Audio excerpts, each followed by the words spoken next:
Either we succeed together or nobody will succeed. Very simple like this. Because if we are connected and you are suffering, it is my suffering.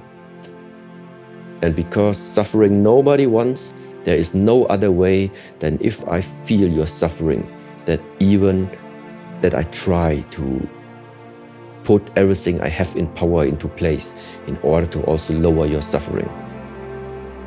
Today's video is sponsored by Huel, a quick, affordable, nutritionally complete source of food with everything that your body needs. Head to the link in the description to see more of their products. Let's dive back into the video. You know, the first time we spoke, you spoke about a lot. You spoke a lot about the universe in a really scientific way. I think you went to quite long, in depth in it. Is that based in that anything like have you studied that before or? I return back to the bikes. You know, bikes is really materialistic. It's something about elements, so meaning what type of material. So I knew already like a frame made out of carbon fiber or a frame made out of aluminum is different than a steel frame. So this is why I also discovered in school time, my favorite lessons were, one of them was English, second one was chemistry, third one was physics, and fourth one was mathematics. Okay, so everything very number, rational, cause and effect based. So this is why my interest also was into like atoms, protons, neutrons, and all of these things. Yeah, this is where it actually comes from.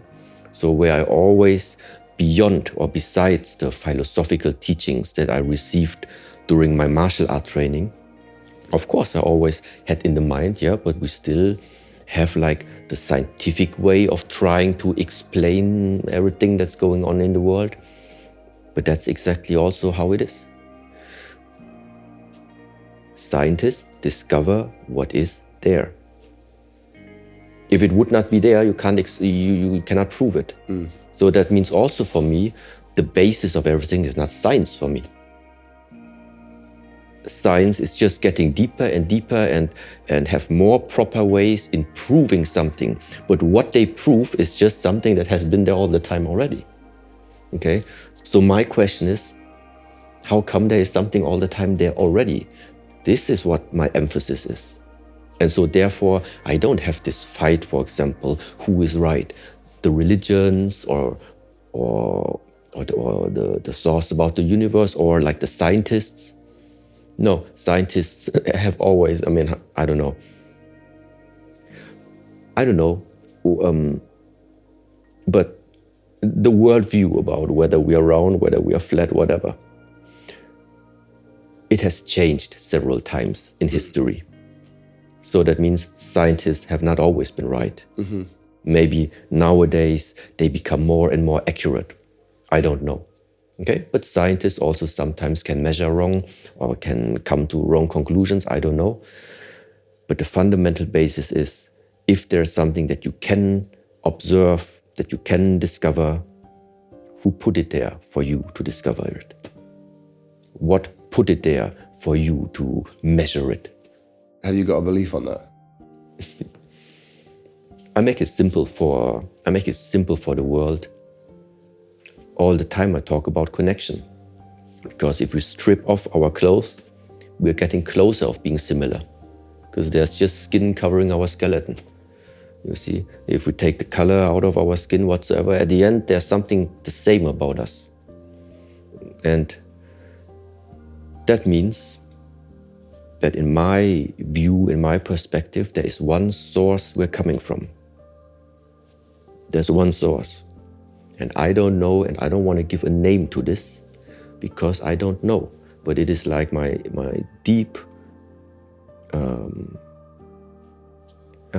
I'm trusting this, that we have the same source, which also makes it at the same time, again, more easily to actually understand why is it in the Buddhist teachings that compassion has such a high value.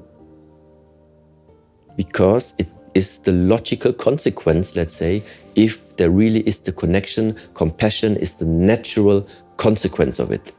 Because if we are connected and you are suffering, it is my suffering. And because suffering nobody wants, there is no other way than if I feel your suffering, that I try to put everything I have in power into place in order to also lower your suffering. Because either we succeed together or nobody will succeed. Very simple like this. I hope you're enjoying this episode so far. Today's video was sponsored by Huel, a quick, affordable, nutritionally complete source of food with everything that your body needs. When I fly around the world to do these documentaries, when I flew out to the Shaolin Temple Europe to make this project with my film crew, it's very difficult to get a nutritionally complete source of food with everything, my protein, nutrients, all that kind of stuff from a great source.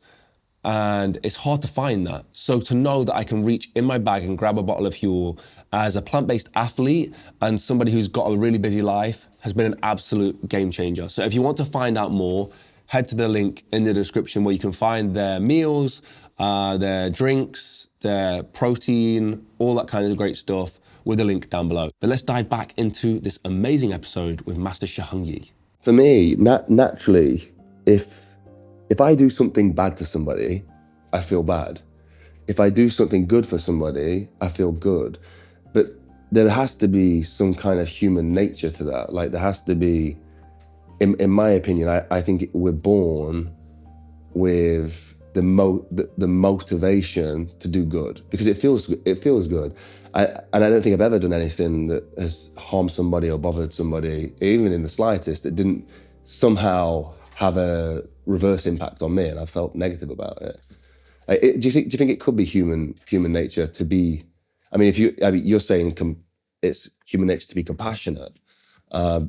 So yeah, do you think it's human nature to be good? If that's the case, why is there so much bad in the world as well? Like, you know, we've been speaking about this year. It's not been the greatest for humanity. I can't speak for humanity, to be honest. But if you take, for example, this teaching literally that the world is a reflection of what you carry inside of you, I don't necessarily place too much attention on the outside. I can feel, I know this is my body, and I can feel internally what's going on with me. And if I have a clear mind, I can clearly distinguish if something is pleasant or if something is unpleasant.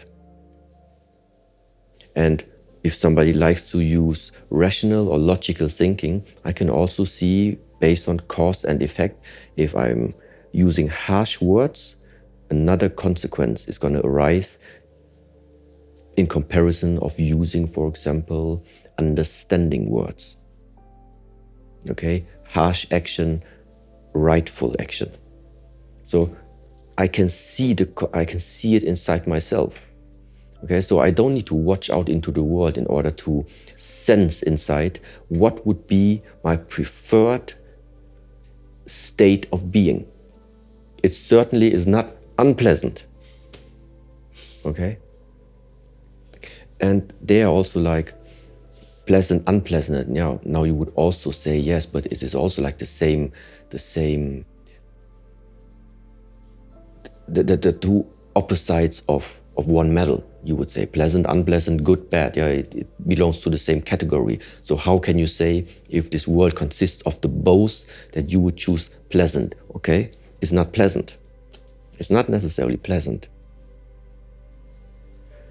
It's equanimous. It's peace. That is the state. It's not pleasant, it's not unpleasant, it's peace. Yeah, it's the same way why I am not really this friend of propagating that this lifetime is about happiness. No, if you have happiness, I think you also have unhappiness. If you have the one, you have the other. But it's actually, peace is, let's say, if I would have to choose a word, I think peace is properly expressing what it is. It's no movement. So it's like the calm surface of the water, it's just there. It's just there. As soon as I tip it, with my finger on it, you have the happiness and you have the unhappiness. You have the wave starting to come. If you don't want to have the fluctuation of life, there's only one state, the peaceful one, which means stop touching the water. Peaceful. Okay? And this is more or less like how I see it, how I observe it in my own life. Like I told you before, I too much enjoyed my last trip when I went to Montenegro. It was a super great time. I can still feel it. Yeah, but because I tipped the water. Once I returned back to Germany, I really had to, I'm still on the transition, yeah. I really have to digest. I need to know what happened in Montenegro. It sounded like it was a really good time. Did Shen Xiao with you? Shen was also yeah, with us. You had a good time. Well, what happens in Montenegro stays in Vegas. It's difficult to grow if you cannot handle loneliness. It's the questioning of what to do next, this type of loneliness. Okay? And the more you want to move on, the more you spend time being lonely. This is like the type of loneliness like I'm also referring to. Some people might get it as loneliness means it's something negative. No, it is what it is, lonely.